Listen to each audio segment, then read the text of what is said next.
जबकि वाल्मीकि की रामायण रावण की मृत्यु के बाद मंदोदरी के भाग्य के बारे में चुप है। उद्धरण वांछित रामायण के कई संस्करणों में कहा गया है कि रावण की मृत्यु के बाद राम ने विभीषण को मंदोदरी को अपनी पत्नी के रूप में लेने की सलाह दी, भले ही उनकी पहले से ही एक पत्नी थी। 20 एक सिद्धांत बताता है कि रावण की जाति में मातृसत्तात्मक परिवार रहे होंगे और इस प्रकार रावण की मृत्यु के बाद राज्य में व्यवस्था को बहाल करने के लिए विभीषण के लिए शासन करने का अधिकार प्राप्त करने के लिए राज करने वाली रानी से विवाह करना आवश्यक था। 20 एक अन्य सिद्धांत बताता है कि राज करने वाली रानी से विवाह करना एक गैर आर्यन प्रथा हो सकती है। 19 मंदोदरी और विभीषण के बीच विवाह विशुद्ध रूप से राजनेतागिरी का कार्य है, न कि उनके पारस्परिक यौन हस्तक्षेप पर आधारित विवाह। 20-19 विवाह का एक अन्य कारण विधवा मंदोदरी के लिए आत्महत्या का विकल्प है, जिसे राम ने टाल दिया है। यद्यपि वाल्मीकि रामायण में मंदोदरी को सीता की माता के रूप में दर्ज नहीं किया गया है, फिर भी रामायण के कुछ बाद के रूपांतरणों में मंदोदरी को सीता की माता या कम से कम उनके जन्म का कारण बताया गया है। अद्भुत रामायण में वर्णन है, रावण अपने द्वारा मारे गए ऋषियों के रक्त को एक बड़े बर्तन में संग्रहित करता था। ऋषि गृत्समस देवी लक्ष्मी को अपनी पुत्री के रूप में प्राप्त करने के लिए तपस्या कर रहे थे। उन्होंने दरभा घास से दूध एकत्र किया और इसे एक बर्तन में मंत्रों से शुद्ध किया ताकि लक्ष्मी उसमें निवास करे। रावण ने इस बर्तन से दूध को अपने रक्त के बर्तन में डाला।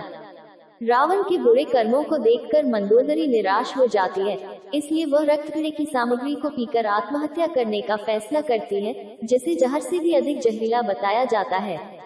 मरने के बजाय मंदोदरी गृत्समस के दूध की शक्ति के कारण लक्ष्मी के अवतार से गर्भवती हो जाती है। मंदोदरी भ्रूण को कुरुक्षेत्र में दफनाती है, जहां इसे जनक द्वारा खोजा जाता है, जिन्होंने उसका नाम सीता रखा। 21-22 देवी भागवत पुराण में कहा गया है, जब रावण मंदोदरी से विवाह करना चाहता है, तो माया उसे चेतावनी देती है कि उसकी कुंडली के अनुसार उसका पहला बच्चा उसके वंश को नष्ट कर देगा और उसे मार दिया जाना चाहिए। माया की सलाह को नजरअंदाज करते हुए रावण मंदोदरी से अपने पहले बच्चे को जनक की नगरी में एक ताबूत में दफना देता है, जहां उसे खोजा जाता है और वह सीता के रूप में बड़ी होती है। 21 रामायण के जैन रूपांतरण जैसे वासुदेव हिंदी, उत्तरा पुराण और अन्य में भी कहा गया है कि सीता रावण और मंदोदरी की बेटी है, और जब उन्हें रावण और उसके परिवार के अंत का कारण बताया जाता है, तो उन्हें त्याग दिया जाता है। 23 मलय सेरी रामा और इंडोनेशिया एक जावानीज रामा केलिंग में रावण राम की मां मंदोदरी को अपने पास रखना चाहता है, लेकिन इसके बजाय वह एक छद्म मंदोदरी से शादी करता है, जो असली मंदोदरी की तरह दिखती है।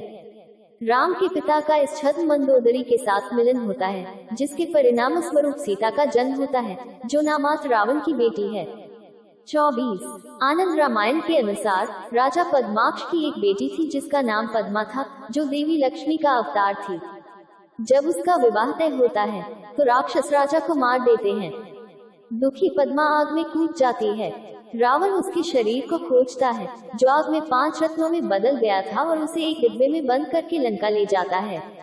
मंदोदरी ने डिब्बा खोला और उसके अंदर पद्मा को पाया। वह रावण को दुर्भाग्यपूर्ण पद्मा वाले डिब्बे को फेंकने की सलाह देती है, जो उसके पिता की कयामत का कारण बनी। जब डिब्बे का ढक्कन बंद होता है, तो पद्मा रावण को श्राप देती है कि वह लंका वापस आएगी और उसके विनाश का कारण बनेगी। रावण डिब्बे को जनक के शहर में दफना देता है, जो पद्मा को खोजता है और उसे सीता के रूप में पालता है।